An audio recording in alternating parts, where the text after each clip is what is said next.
Welcome back to the show. Take care, Polly Wally. He's on his mind. Stop him! Stop him! Stop him! Yes! Yes! Yes! Little hoop action.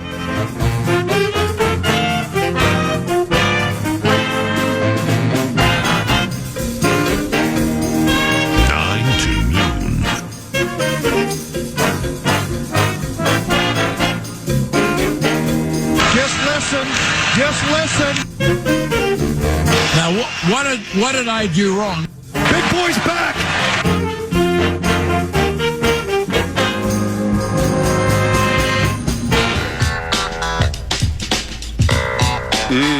Good stuff.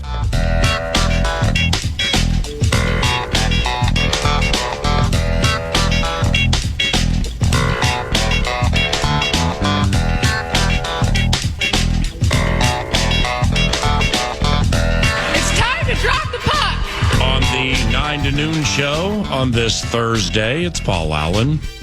Welcome. Happy Thursday, everybody. Here comes 9 to noon, and here comes a Thursday in the Covenant, and here comes Bill Guerin, general manager of the Minnesota Wild.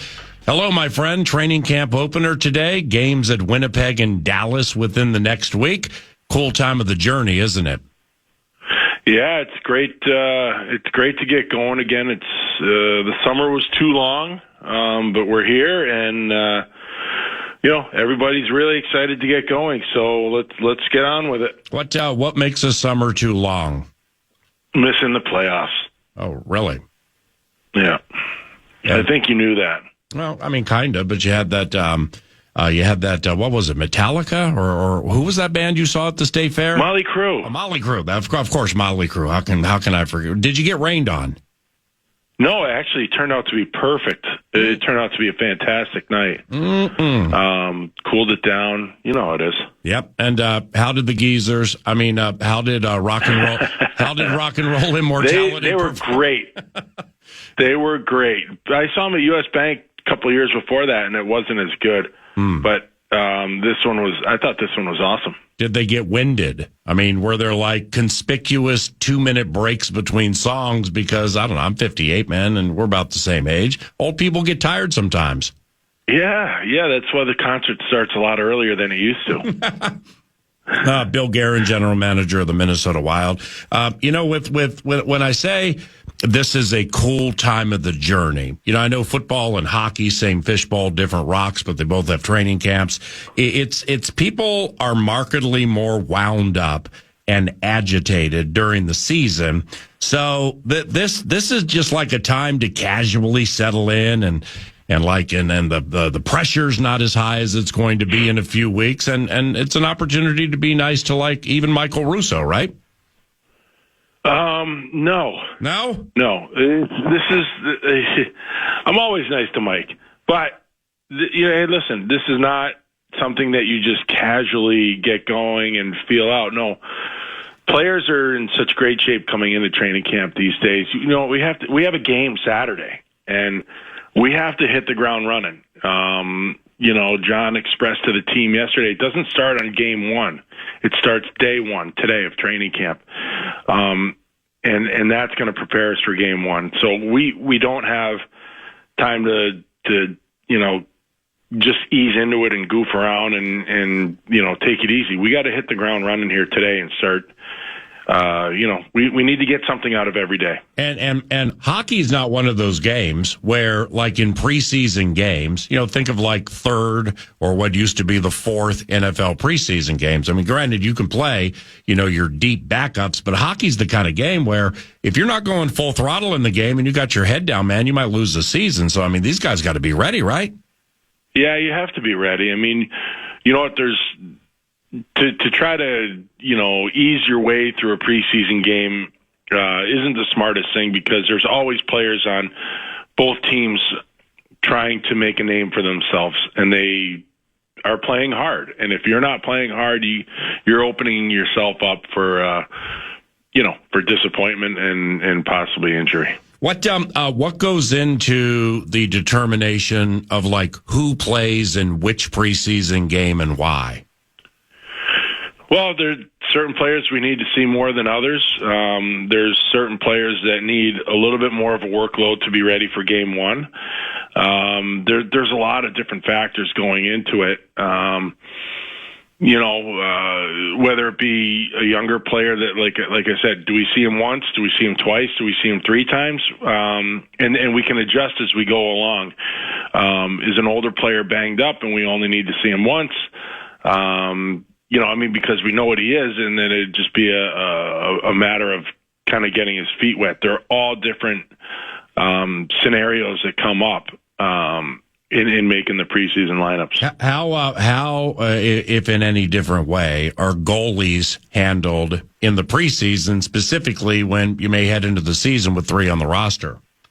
Yeah, it's the same. You take a guy like Flower, he's going to be 40 soon. Does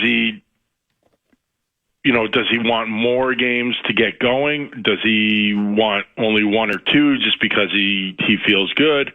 Do we need to, play Wallstead more because he's young, or, does Gus need more of a workload? That's all figured out now. There's just, it's different for everyone. Little puck talk. What if Flower says he wants them all? And then, he wants them all. That's I'm near the end. I want them all. I want to savor every single moment, and the other guys don't get to play. No, you wouldn't get them all because we have other players too. He's HOF Flower, though. This is Bill Guerin, general manager, president of hockey ops for the Minnesota Wild. And training camp begins today. They have a game in a few days against Winnipeg, a couple of home and homes with Winnipeg and Dallas during the preseason. And what happens at training camp, up to this Jets game in a few days, Bill? Like what are the key drills to build the core to get ready for the regular season? Well, that's actually a good question, but it's more the competitiveness. It's more the get your body ready to go. I know John's going to have high tempo practices, not, competitive drills, like physically competitive drills. And then we're going to scrimmage some, and it's all to just get our bodies and our minds in that place that we need them to be to play a game. It comes quickly. And like I said, the guys come in such great shape now. They don't need a ton, but they do need some. And these next couple of days will just get their minds wrapped around playing a really competitive game. Hey, with that Motley Crue show, who opened Whitesnake? White Reaper, I think it was. They're pretty good too. I thought it went Whitesnake, Stryker, Tesla, and then into Motley Crue, and I thought that was going to be. That would have been unbelievable. You're familiar with the band Jane's Addiction, right? Yes. Yeah, but did you see a clip on social media? Yeah, I did. God, he flipped out. My man went pear-shaped and punched Dave Navarro right on stage in front of people. Are you kidding me? I don't know. I don't get it. Old people get cranky. I don't get it. How about the start? How about the start of the season? I mean, I'm sure internally you've talked about this or laughed at it or whatever. I mean, it's just weird. But they give you 2 in a row at home to settle in, and then bam, 7 consecutive on the road, and you're not back till November. What do you think of all that? It's fine. Honestly, it's fine. I think it gives us a good chance to get out on the road and play some hard games early. I'm glad we have the 2 at home right off the bat, but you know what? Let's get into it. Let's make sure that we're ready. And I think if you complain about the schedule, you're only hurting yourself. Everybody has hard stretches and things they don't love about their schedule. So be it. So we'll just deal with it, and I don't think it's a bad thing. Hey, is there anything different with a John Hines training camp than what you've seen recently or maybe even during your career? Yeah, I mean, he's very detailed. Each coach has their own style. There's no good or bad. There's just different. John's got his own style. He just wants to jump right into everything. He's not going to inundate the guys with X's and O's and this and that, but it's more on philosophies and beliefs and things like that. And and we'll get to the X's and O's down the road, but this is, he's got to set the foundation today. Are there, okay, here comes a big-time journalist question. Okay, 3-2. Are there roster spots available? Are there like some really tough decisions coming? Yeah, there are roster spots available. And you know what? That's the game, right? If you come in and you show that you can be better than someone else, and that allows us to, possibly make moves. Maybe it doesn't happen that day, but you can make a real name for yourself and push your way into a position during training camps and preseason games and early in the season. How does Kaprizov ramp up to the season? Does he play just the home preseason games, or how do you guys handle that? Well, I don't want to give things away of when he's playing, when he's not playing, but I don't think he really needs. I think he would like to play more. Yeah. Than maybe we'd like him to play. So there's some discussions that are going to happen. He won't be in the lineup on Saturday, that's for sure. Right. But going down the road, we're just going to have to talk to him and see what we can come up with. Why so coy? The games don't count. Nobody's betting on the games. Why so coy with Kirill? I don't know. I think that's just how I'm feeling today. Right. I understand. I respect it too. Yeah. Stupidest question you're going to get all day. Do you get Z Boyum during camp? I know he's going to play at DU, but no. Okay. No, we don't. Are those the rules? Those are the rules. Are there any players, not necessarily trying to win their way onto the roster, but some of your younger players who have an opportunity to compete against the veterans? Who are some skill players, some forwards or blue liners that said to say excite you? You're not really a big "this excites me" guy, but few names that you're looking for to do good things during training camp. Well, I think Riley Height and Hunter Haight are two kids that we'd like to see, push for a spot. Obviously, Liam Ogren, our D. It's going to be a little bit of an uphill battle for somebody. Our D are pretty set, but Damon Hunt is in the mix, and Carson Lambos. We'd love to see him take another step this year, but you're really going to have to. You're going to have to be really good. But those are some of the names that we'd really like to see make a push. I appreciate the time, brother. Have a good day and keep them all healthy, okay? All right, buddy. Have a great day. Thank you. See ya. Bill Guerin, president of Hockey Ops and general manager for the Minnesota Wild, beginning training camp today. Then they got Winnipeg, Dallas. I think Chicago's right at the end of the preseason. And we got a couple at home, and then 7 on the road. And they're back November 1st, very early November. The NHL's upon us. The battle for the Great Big Fat Pig takes place on KFAN Saturday at 6:30. Diggsy and Daniil are in town Sunday at noon on KFAN. And the Minnesota Lynx are about set to begin the postseason next week after they dust the LA Sparks to close festivities in the regular season. The getting is good right now, 9 to noon. These are the good old days. And I'm Paul Allen. The producer is Nordo. He'll lead Vikes Bites when we return. And all of this is courtesy of TimberTech and TimberTech.com. What's on deck 9 to noon includes Lindsay Whalen joining us about 25 minutes from now. Nacho Libre after that. And our Ballyhooed 6-pack of picks takes place at 11 o'clock for those of you looking to spot up and score. That's what we do. It's 9 to noon at FM 100.3 KFAN.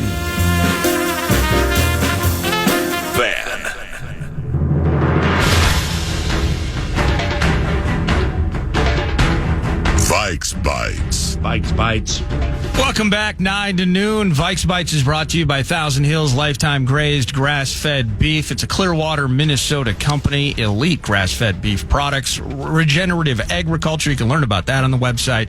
You can buy online. A box of meat shows up to your doorstep. Local co-burns and co-ops our spots as well. Proud sponsors of Gophers football, but this is, love the Gophers, love Thousand Hills, but this is Vikes Bites. And I got some audio for you on a Thursday morning. We're going to start with Sam Darnold speaking to the media, a few clips from him. This is the first one on learning within the offense. I definitely feel very comfortable with the offense. With the system, I feel like I can continue to grow. I'm not seeking comfort by any means. I'm continuing to try to push myself as much as I can throughout the week to know what the defense is doing, and on top of that, understand what we're doing and how we're trying to attack their defense. Now, I'm pairing that audio. We didn't get to it yesterday because we were on a gambling ride a little bit during the final hour. But during coach speak, I had some audio from offensive coordinator Wes Phillips, and I think it pairs well with this in terms of what I'm thinking about right now, kind of the what's next for him, how acclimated is he? But here's a question on when KO really felt confident about Sam handling this offense. When it came to teaching Sam the offense, I'm sure that process was different than Kirk, who had learned it and then knew it going into last year. I guess, was there a point where you guys felt like he was starting to get confident with it and captured it in training camp? Because it seems like the execution has been very good for the first 2 weeks. Well, I think it's a continuing process still. I mean, I think Sam would tell you that there's still growth, involved in this whole learning an offense and all the details and all the things that come up. But I do think going through a true game week one, and then you do get a sense. We try to kind of recreate a game week in preseason, but it's not really the same. And so I just felt like there was more of a comfort level with him throughout the week of, okay, here's the process, here's how we do everything as far as installs, the practice format, when we rep this, when we do blitz pickups. There was just going into week 2, and I think you saw kind of just operationally getting in and out. It helps to be at home, certainly, but kind of in and out, getting the plays called, guys getting lined up. We weren't up against the play clock. A lot of those things that we noticed that were much improved. So the way that I interpreted, Wes Phillips in that audio is, well, we were confident in Sam that he knows the playbook, he knows these things, but ultimately it was actual game week when it mattered, when it counted, as to when we saw how the process played out with the QB. That showed us officially, if we weren't 100% before, we officially know that he's locked in for this games. We love his process and all of that. But now through 2 weeks, PA, what is next? Because I do agree that this is a continuing evolution with Sam Darnold. We saw the continuing evolution take place, Kirk Cousins, in his first year under Kevin O'Connell's offense. What do you think is next, potentially, whether it's this weekend against the Texans or really growth spots along the way, the checkpoints, if you will, for Sam Darnold in this offense? Well, that's a very good question because each of these are unto their own. And I've said before, they're all like snowflakes. No two are the same. In that when you face the Giants, you face things with Lawrence and Burns and Thibodeau that you won't see with Bosa and Fred Warner and Javon Hargrave. Like the example here would be the 49ers blitzed the Vikings 3 or 4 times the entire game. Now, the Houston Texans blitzed the Chicago Bears 20 times. I think it's a stretch to think they'll blitz a veteran quarterback like Darnold 20 times. But maybe I didn't look back at the blitz count for their game against Indy, but that would be against another young quarterback, Anthony Richardson, second year from Florida, Caleb Williams, rookie from USC, Sam Darnold, 2018, third overall from USC. But Sam sees the game more clearly, and he sees the tricks more clearly at this stage of the equation than do the kids. And it's no knock on the kids. It's just a fact because he's seen markedly more. Now, those blitzes of Caleb Williams, that absolutely is to get somebody to think quickly. And can you make these decisions with your second, third, and fourth reads quickly? We don't believe you can. So therefore, he held the ball too long. He took some losses on runs, and he got sacked 7 times. Well, Darnold at U.S. Bank Stadium, coached by Kevin O'Connell, that ain't it. So that's not it. So I'm very curious to see with the what's next plan for Sam, what Houston presents this weekend, and how they feel they have to rush, because the Giants blitzed a ton. The Niners never blitzed. And Darnold's not getting hit that much. I think Caleb Williams was pressured 36 times and hit 11 or 12 and sacked 7. Well, that's unbelievable. I mean, absolutely unbelievable. So that approach, I don't believe will be taken in this game. But what approach they do take with these small corners and the smallish, fast defense, I guess we'll see. Vikes Bites! Vikes Bites, you say. Part 2 of 3 of Sam Darnold, and here he is seeing Mr. Flores' defense. What I'm able to do, throughout, my pre-snap, go through kind of my pre-snap checklist. And, I think with that being said, it kind of calms your mind down to be able to, see, a defense that, in Flo's defense that, can cause a lot of, panic and just cause a lot of different looks, throughout training camp, and to be prepared.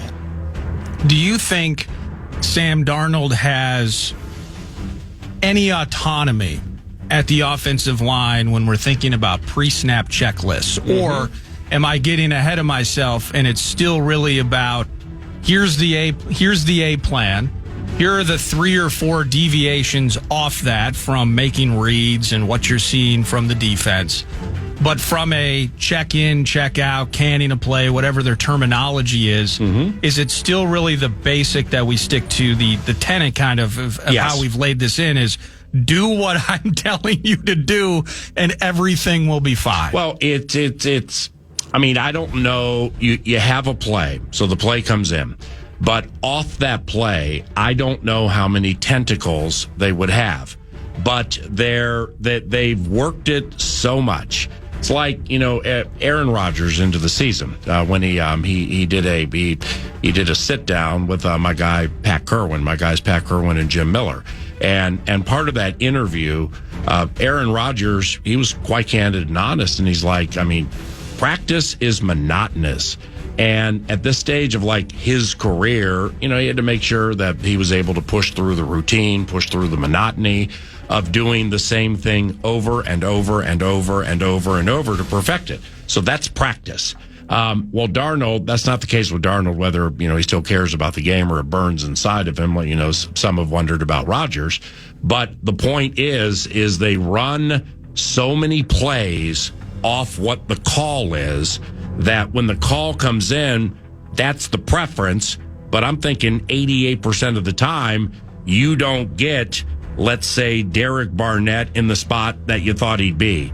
Now, all of a sudden, they have 4 safeties instead of 3. They're going to use Ward, the rookie Bullock, the former Gopher Murray, and Petrie, who, by the way, has a little bit of stud to him, 3rd year from Baylor, and never heard of him until this week, Jalen Petrie. Okay, well, then that's when play clock's running down. That's when he goes to a tentacle. That's when he goes to an ancillary play off what was called. So when it comes to picking up the left leg, putting people in motion on his own and yelling Omaha, that ain't going to happen. Vikes Bites! Thank you, Thousand Hills. Last thing from Darnold here, and then I got something from Josh Metellus. Sam Darnold talking about that Texans defense. You rattled off a few names. He says they're pretty salty. They bring a lot of different looks. I think, the different pressures that they bring, they're able to disguise it pretty well, and bring in some of their pressures. But, again, I think just being able to watch the tape and being prepared, as prepared as possible for this team and for this opportunity this week is going to be huge for us. Later on during the 11, after our 6-pack of picks, I got a couple of pressure points that we'll talk about, and it'll be in particular with this Texans defense. And maybe you just answered that question, but I was curious, as you've put your game calling depth chart together, if there was somebody that jumped off the page to you that wasn't Danielle Hunter, that wasn't Will Anderson on this defense. And the first 2 weeks, we're in some ways enamored with how the offensive line, how they've dealt with a couple of incredibly deep, powerful, athletic defensive fronts. and then what goes around that, right? Like into the Niners game, you're planning and scheming for Bosa. You got to know where Fred Warner is. We saw what happens when you don't, and all of that. But into the Texans game, of course, it's Daniil, it's Will Anderson. But then what? Was there a guy that jumped off the page? Maybe it's Petrie. What do you think? They don't have any Fred Warners. Hunter is in Bosa's class, Bosa being younger. How about this? Daniil and Diggs, both in their 10th years. I mean, wow. Isn't that crazy? I mean, I'm not going to say it feels like they just got here yesterday, but Hunter, 87.5 sacks. When he was with Minnesota, third all-time behind John Randall and Chris Dolman. He had a sack and a half of Caleb. Fatukasi had a sack. Will Anderson Jr. had a sack and a half. Mario Edwards has 2 sacks this year. Azeez Al-Shaair has a sack. He's a former 49er. Derek Barnett has a sack. And in this game against the Bears, the safety Jalen Petrie, who's their nickel, 10 tackles, a tackle for loss, He has 11 tackles for loss his first 2 seasons. He's a safety. So here's the point: is unless their depth chart middle linebacker Jake Hansen, all of a sudden the third-year guy from Illinois, D'Amico's like, well, I'm going to play him. I'm just out of nowhere under the cover of darkness. I'm going to play him. It's the old Jake Hansen trick, and they'll never see it coming. Their depth chart starting middle linebacker hasn't taken a snap on defense, or maybe he's taken a snap on defense, but he hasn't registered a stat. Wow. So then I went back and watched probably 10 plays from Indy and about 8 from the Bears, and it's just the strangest thing, and I don't want to watch anymore because it's boring. But they only use 2 linebackers. They use Henry To'oto'o and To'oto and Azeez Al-Shaair. That's it, by the way. Jake Hansen, 0 snaps on defense. They also have Delshon Phillips, Neville Hewitt. Yeah. None of those 3 have registered one single snap defensively. How about this? Okay, so that means they have on their roster a handful of linebackers. Only 2 play. Which means they got to work around that. And they play the entire game. Al-Shaair hasn't missed a snap, 79% for To'oto'o. Yeah, there we go. And now their corners, Derek Stingley Jr., third-year LSU, 3rd overall pick in 2022. He was overdrafted, but that's okay. He ain't bad, but he ain't that good either. And they have Kamari Lassiter, 2nd-round rookie from Georgia. All right, so they haven't missed a snap. Right, so, but those are the only 2 corners that they play. Okay? So then you get into Murray, Bullock, Ward, and Petrie. Petrie and Ward have not missed a snap. I'm very curious to see how they use these safeties in non-obvious fashion. It's one of the zaniest things that I've ever seen in putting together a game calling depth chart. Mario Edwards is in his 10th year from Florida State, and he plays a ton. Well, he plays a little more than half the game, but still, old people get tired. Jerry Hughes is in his 15th year from Texas Christian University. He's not playing as much as he used to. He has 0 sacks, but he still has some Jerry Hughes pop to him.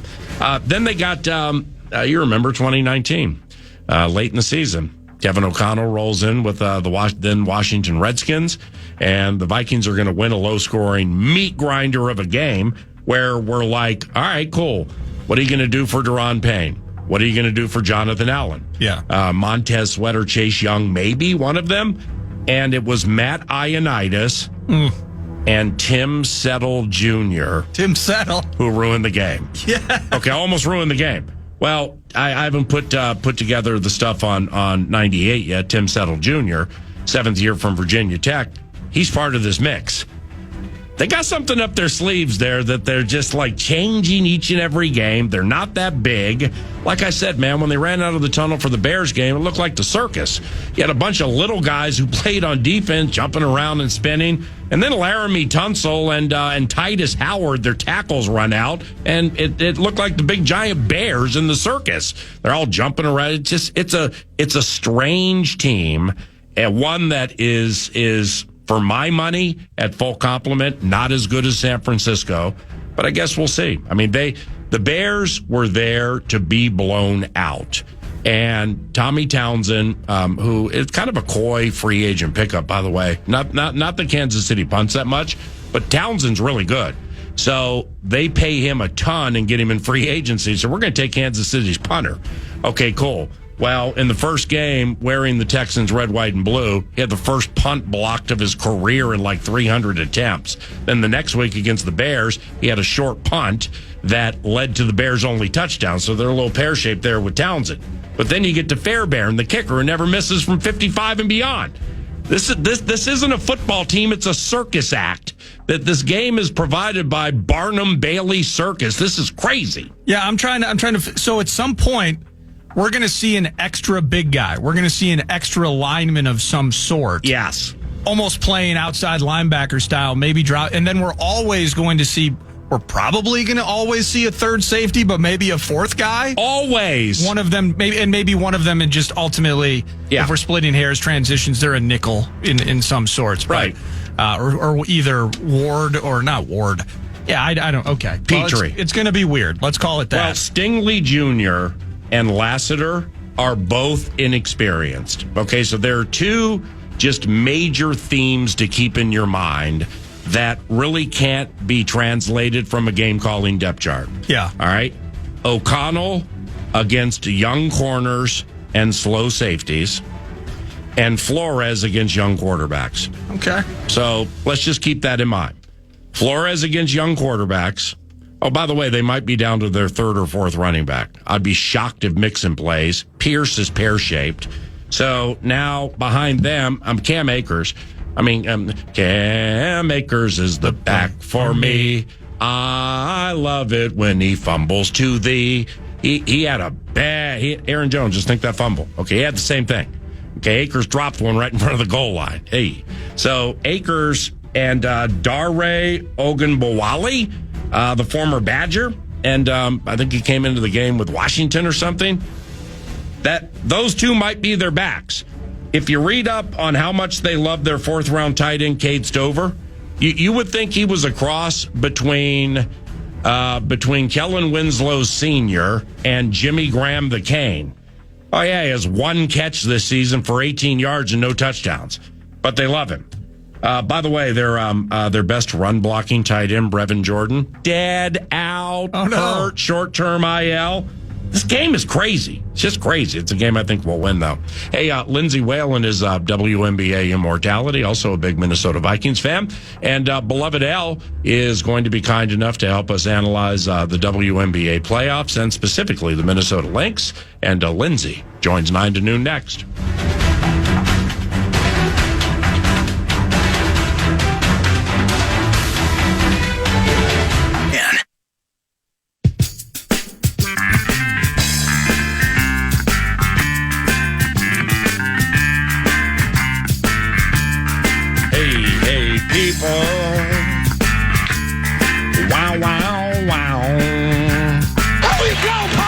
Here comes our favorite L, Lindsay Whalen, four-time WNBA champion and the all-time postseason assists leader in our beloved W.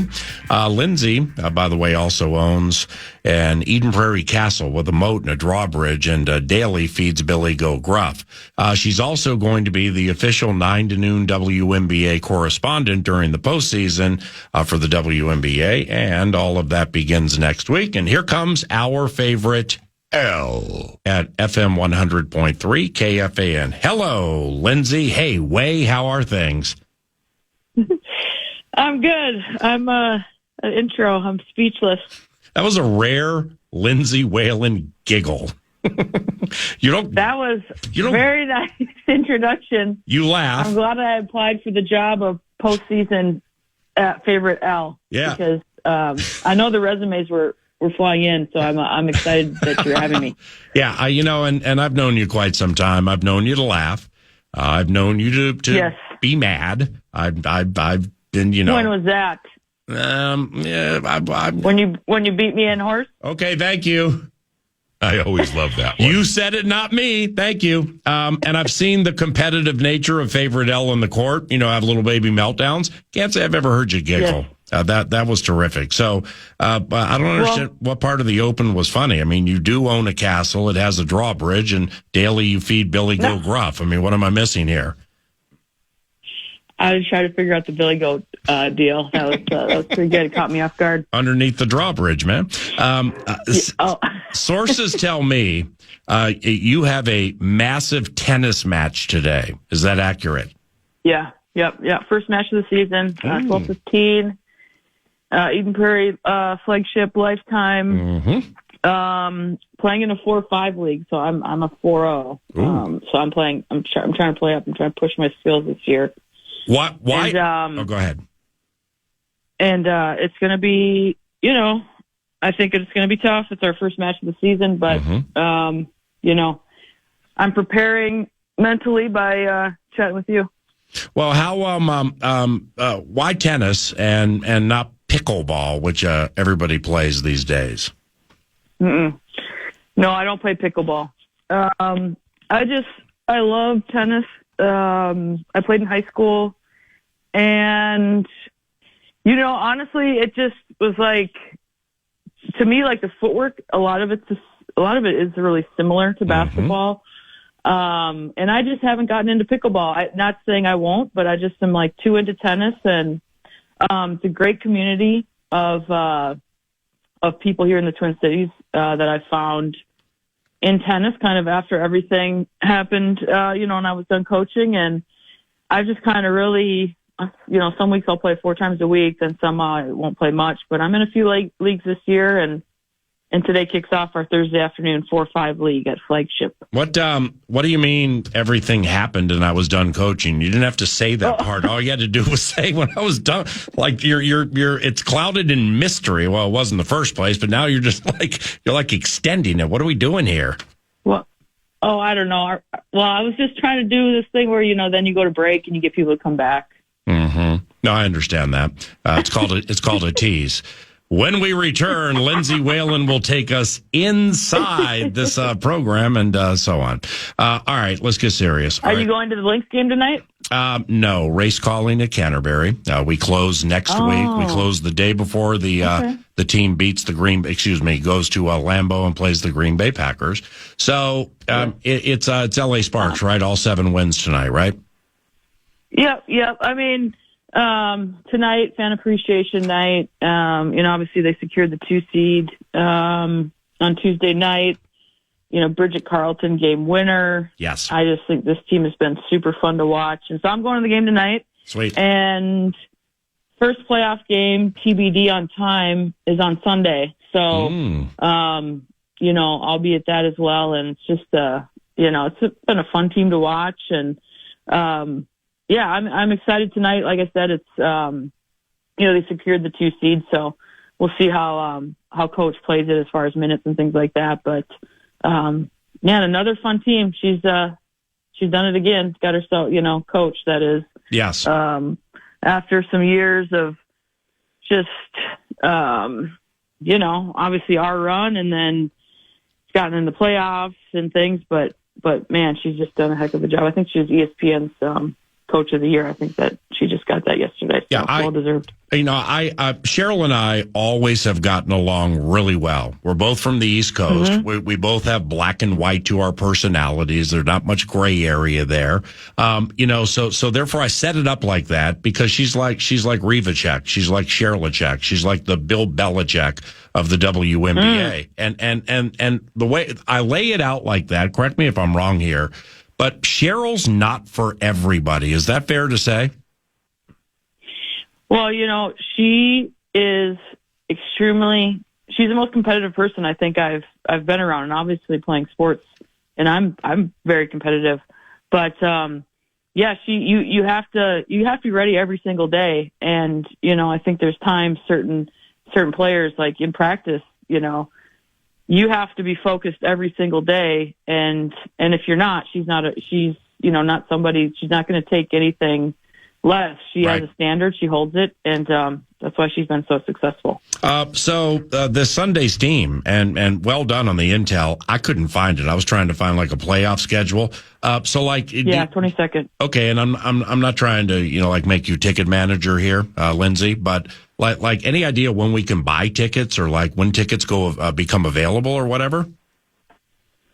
They are on sale now. Oh, sweet. Go to lynxbasketball.com. Oh, There's cool. they're on sale, and so you can go single game, get first round and things like that. So they are currently on sale on the website. Well, how about this?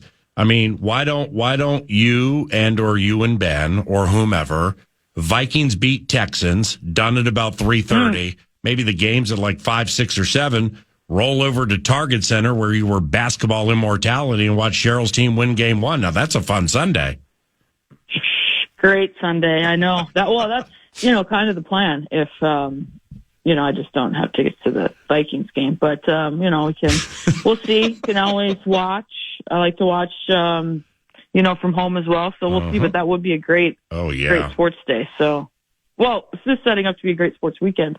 Yeah, with Gophers versus Iowa. Yeah, football on Saturday. Vikes, Lynx, all good stuff.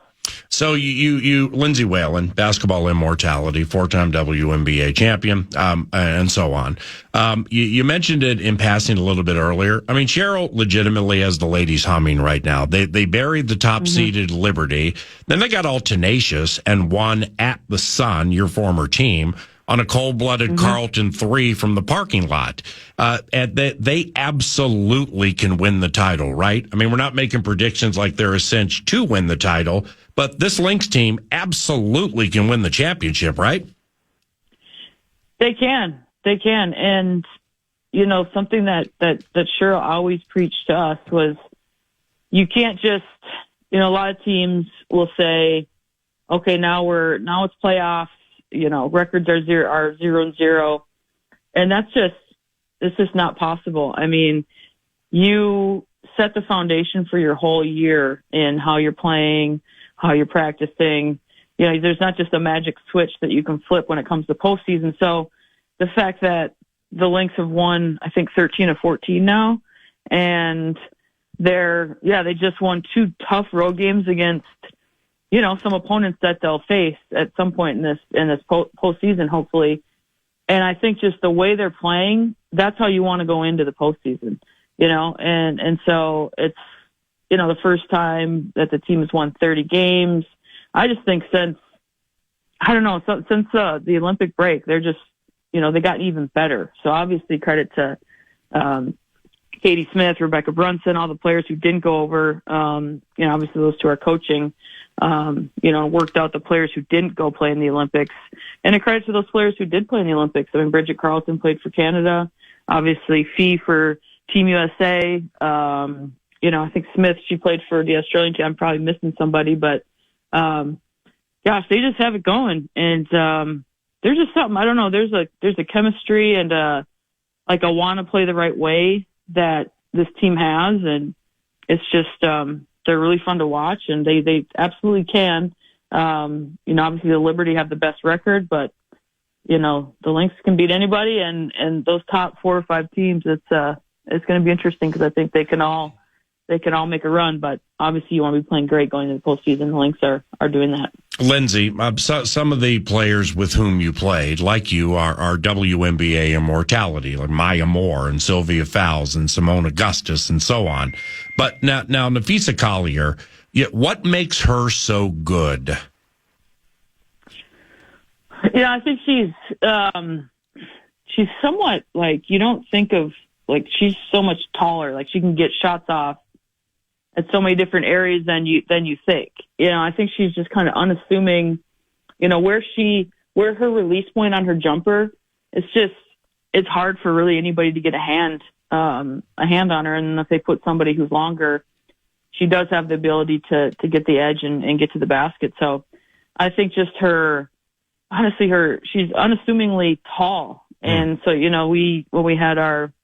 when they retired, Maya's jersey a couple weeks ago, we went in the locker room, and I'm always like, gosh, she's so much taller in person than she looks, even sometimes on the court. And so I think just her ability to get shots off at different areas of the floor. And, I think, Cheryl can put her on anybody defensively as well, where she's got that length defensively that she's really a factor. And, she just has had an unbelievable season. I mean, it's her or Asia Wilson, I would think, for the MVP. And, to be in that company, have, a gold medal, Now you're in the running for MVP. Now here comes postseason. It's a fun time to be Fee, that's for sure. Hey, you're an elite point guard mind. Courtney Williams, I really enjoy watching her play. She has some wild card to her, she very good to sit, very good with the assist, very good rebounding guard, always has. Scoring's up and down. But when you watch Courtney, like what do you like about her game? Well, I like that, to me, in her other team, she was primarily a 2-guard. And so I like the fact that she has been able to completely do what's, necessary for the team and play the point guard. But yet if you go under a screen, she's not afraid to take, that mid-range shot. I think her mid-range is one of the things that really, separates her. And, because when Cheryl signed her, I was kind of like, I wonder how that's going to work because she's always been a 2-guard. But wow, she's just done a great job playing the point, leading the team. You can see she has an infectious personality that she can, connect to a lot of people on the floor. So they've all that a lot of that whole team obviously has had great seasons to be able to get to this record that they have. But she's done just a great job at the point. Lindsay Whalen, 9 to noon. And you can follow Lindsay via Twitter at Lindsay_13. Lindsay_13. That's Lindsay with an A. And Lindsay is perhaps the greatest passer in the history of the WNBA. What do you like about Caitlin Clark's passing prowess? She's at 8.5 assists a game. Well, she's fearless. I think she's fearless. She has confidence in her game. She has confidence in herself to be able to make those passes. And she'll throw passes that, sometimes even her teammates aren't ready for it. And I just think her whole game, there's just not a whole lot of, she's very confident. There's not a whole lot of second guessing. And so, like a quarterback, the ones who are when you're in rhythm and you're playing confident, you're able to make some of those passes in tight windows. And, she's just, that's an incredible number, especially for a rookie. And, obviously that team is playing very well also since the break. How about, so Cheryl's team is going to get Phoenix in the first round. It'll be a best of 3. Diana Taurasi has played all 20 years for the Mercury. I mean, wonderful career for sure. But I think of her. And then with Atlanta, you have Tina Charles.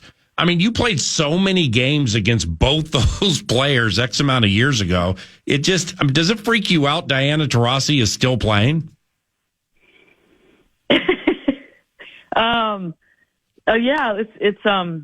It's unbelievable.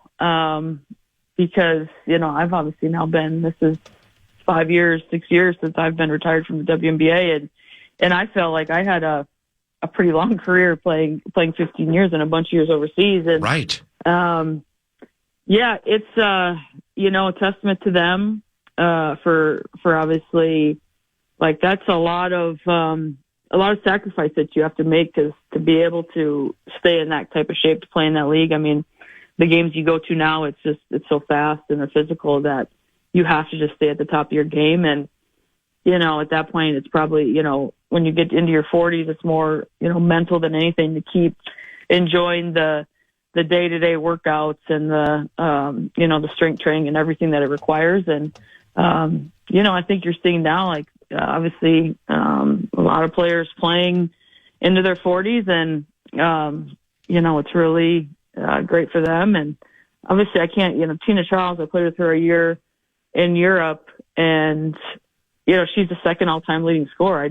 It's kind of unbelievable. And they both had times where they've taken some time off to be able, taken seasons off to, kind of preserve their bodies and things. And so that's a little bit of Diana's case. We're the same year. She had a few years where she didn't play.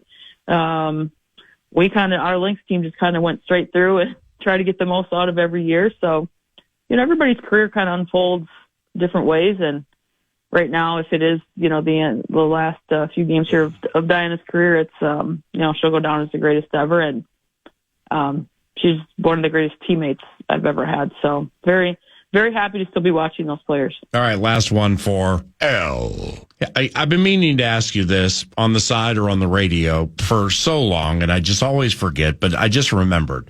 How come the ladies never miss free throws? And in the NBA, it seems impossible for guys to consistently hit free throws. You know what I mean? Yeah, well, I think that's a great question. We need to do like a case study, right, with, like, statistics and things like that, and go back because, yeah, it's I don't know. Maybe it's I know for some players like Shaq, his hands are just like to be able to like shoot the ball with any kind of touch. I think to me it's touch. Right. When you're at the free throw line, if you're on the move, when it's just you at the free throw line, you're just standing there, and you got to have a lot of touch, great rotation, and I don't know. It's all about reps too. So reps, and I don't know. We need to do like a case study or something, figure that out. All right, my friend. Thank you very much for helping 9 to noon during what we hope is a championship run for the Minnesota Lynx. We'll get you in studio next week whenever we can organize that time. And hopefully we have another Darnold to Jefferson 97 piece this weekend to get you off your couch and roaring in the castle. That would be cool. All right, Lindsay, talk to you soon. Good luck with tennis today. Run through that forehand and catch the serve at the apex, okay? All right, thank you, brother. See ya. Lindsay Whalen, she's the best. L. Nacho Libre around the corner on KFAN.